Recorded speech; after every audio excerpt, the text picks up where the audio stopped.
Hello সবাইকে, good morning. এখন বাজে ভোর 5টা। আমি মর্নিং ওয়াকে যাবো জন্য ঘুম থেকে উঠে গেছিলাম। উঠে আমি ব্রাশ করে হাত মুখ ধুয়ে ফ্রেশ হয়ে নিচ্ছিলাম মর্নিং ওয়াকে যাবো জন্য। আর লাস্ট 6 মাসে আমার ওয়েট অনেকটা বেড়ে গেছে। আর আমার লাইফস্টাইল একদমই ঠিক ছিল না। না আমি মর্নিং ওয়াক করতাম, না আমার খাওয়া দাওয়ার কোনো কন্ট্রোল ছিল।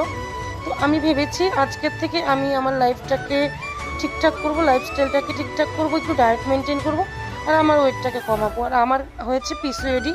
লাস্ট 1 বছর থেকে আমি অনেক মেডিসিন নিয়েছি, বাট পিসিওডি হলে মেডিসিন দিয়ে কিছুই হয় না, মেনলি নিজের লাইফস্টাইলটাকে ঠিক করতে হয়।